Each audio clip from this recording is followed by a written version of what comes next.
बीडमध्ये झालेली घटना ही दुर्दैवी आहे आणि त्याचं कोणीही समर्थन करणार नाही। स्वतः मुख्यमंत्र्यांनी सांगितलं की मी कुणाचीही गय करणार नाही। आम्ही स्वतः जाऊन तिथं त्या ठिकाणी जाऊन ती परिस्थितीची पाहणी केलेली, एसपीशी बोललेलो आहे आणि देशमुख कुटुंबाला त्यांचं सांत्वन केलं, त्यांना मदत करायचा प्रयत्नही केलेला आहे। एसपीने जे आम्हाला आश्वासन दिले की 2-3 दिवसामध्ये आरोपींना आम्ही गजाड करू, मला वाटतं त्यांना थोडा वेळ हात दिला पाहिजे आणि त्यासाठी राजकारण नको। उद्रेक जरूर आहे, लोकांच्या मनात राग जरूर आहे, लोकांना वाटतंय की ह्या आरोपींना पकडलंच पाहिजे आणि तो प्रयत्न सरकारसुद्धा करतंय, म्हणून त्यांना पाठीशी घालायचा प्रश्न येत नाही। परंतु त्या अनुषंगाने कोणी जर राजकारण करत असेल तर तेव्हा ते मला वाटतं गैर आहे। समाजामध्ये आम्हाला तेढ निर्माण करायची नाही, परंतु जे गुंडे आहेत, ज्यांची गुंडागिरी चालते, दिवसा ढवळ्या एखाद्या माणसावर इतके म्हणजे छळ करून त्याला मारलं जातं, ते तर जेलमध्ये पाहिजे आणि त्यांना सुद्धा फाशीची शिक्षा झाली पाहिजे, ही आमची स्वतःची मागणी आहे। म्हणून आता हे जात आहेत, पुन्हा सर्वांना एकत्रित करून काय दुसरा भडका उडवण्याचा प्रयत्न करतात की काय याची कल्पना नाही, परंतु गेले तरी सामंजस्याने त्यांनी भूमिका घ्यावी अशी त्यांना सुद्धा आमची विनंती राहणार आहे। 28 तारखेला होणाऱ्या या रॅलीच्या संदर्भात आज खरं तर बीडमध्ये एक पूर्वनियोजित अशी बैठक आहे।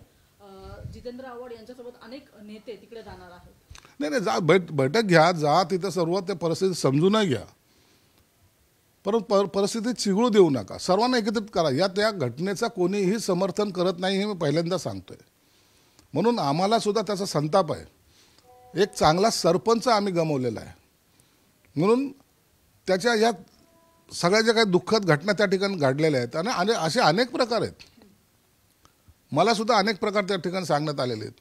म्हणून आता नवीन आलेले एसपीला काही जबाबदारी आपण जी दिलेली आहे, सरकारने जी जबाबदारी दिली ते पूर्ण ताकदीने पार पडतील असा आम्हाला विश्वास सुद्धा आहे। सर, आपण संभाजीनगरमध्ये काही वसतिगृहांना आपण भेट दिली, तिकडचा आढावा घेतला कामाचा।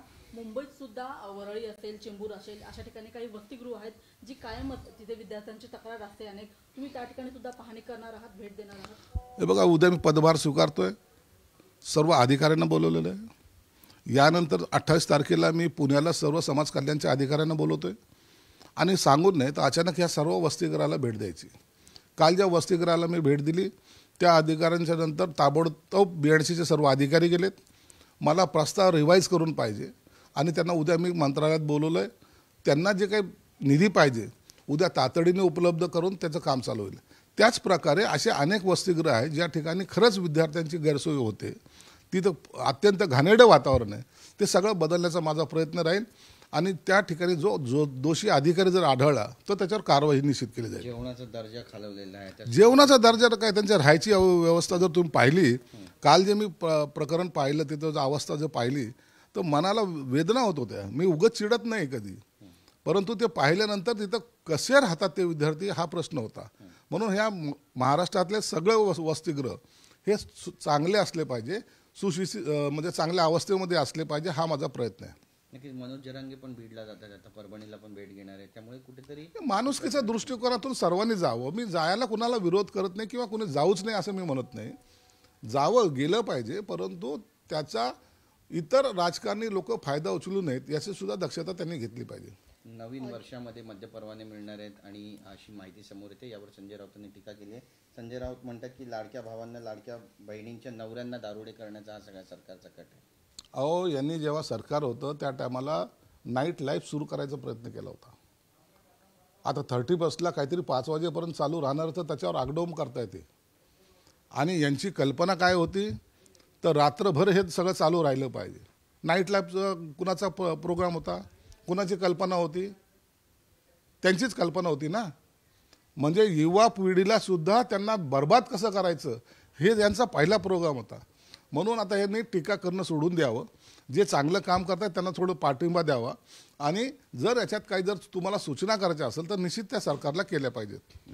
अजित पवार यांनी खरं तर एक वक्तव्य केलं आहे की DPCच्या नावाखाली कुठल्याही कामांसाठी पैसा वापरला जातो, मात्र आता तो पैसा जपून वापरला जाईल, कातरी मी लावेन बरोबर कुठे खर्च करायचा आहे तिथे। निश्चित चांगल्या कामालाच तो पैसा गेला पाहिजे, जनतेचा पैसा आहे, त्याची उधळपट्टी होता कामा नये। काही लोक ते DPDCचा पैसा हे आपल्या घरासमोरचा रस्ता बांधायला लावतात, कुठं आणखीन काही करतात, हे सगळे प्रकार थांबले पाहिजे, याला आम्ही सहमत आहोत. चांगल्या कामासाठी DPDCचा पैसा वापरला गेला पाहिजे, ही आमची सुद्धा भूमिका आहे. ईडीने आता काही नवीन नियम देखील काढलेले आहेत. गेल्या 5 वर्षामध्ये ईडी फार चर्चेत आहे. मात्र आता एखाद्या संशयित आरोपीवर जेव्हा त्याला चौकशीसाठी घेतले जाते, जेव्हा खासगी वस्तू असतील म्हणजे लॅपटॉप, मोबाईल, ते तपासले जाणार नाहीत, त्याला हात देखील ईडी लावणार नाही.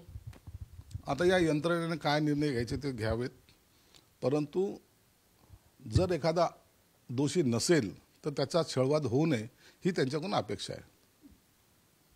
सर, त्याच्या एक मिनिट, आदित्य ठाकरेंनी मुख्यमंत्र्यांना जे पत्र दिलं की राजकीय बॅनरबाजी आता हटवली जावी आणि तसा नियम सगळ्याच पक्षांसाठी लागू करण्यात यावा, मनसेने सुद्धा ही भूमिका घेतली होती. मात्र कोणताच पक्ष स्वतःच्या भूमिकेवर ठाम राहत नाही. तर आता सरकारमधले मंत्री म्हणून तुमची काय भूमिका? राजकीय बॅनरबाजी हटली पाहिजे, ते विद्रुपतेचं लक्षण असतं. काही दिवस ते चांगलंही वाटतं, परंतु याबरोबर राजकीय भोंगेसुद्धा हटवले पाहिजेत. हे सुद्धा त्यांनी त्या पत्रामध्ये लिहिलं पाहिजे होतं. सकाळचे जे भोंगे वाचतात ना, त्याच्यामुळं अनेकाचं मानसिक संतुलन बिघडायची वेळ आलेली, इतका तो भोंगा वाचतोय. त्याच्यावर पायबंद घालण्याचा सुद्धा त्यांनी त्या पत्रात उल्लेख करायला पाहिजे होता. नक्कीच, पण बीडमध्ये राष्ट्रपती राजवट लावण्यासारखी परिस्थिती आता हे वेडेपणाचं लक्षण आहे. एखाद्या जिल्ह्याला राष्ट्रपती राजवट लागते हे बाबासाहेबांच्या घटनेमध्ये तर लिहिलेलं नाही. म्हणून ही घटनेचा आदर करतात का त्याचे पायमल्ली करतात का त्याचा विरोधाभासात वक्तव्य करतात माहीत नाही. पण असं कधी देशात कधी घडलं नाही. म्हणून यांनी यांचं डोकं थोडं तपासून घ्यावं.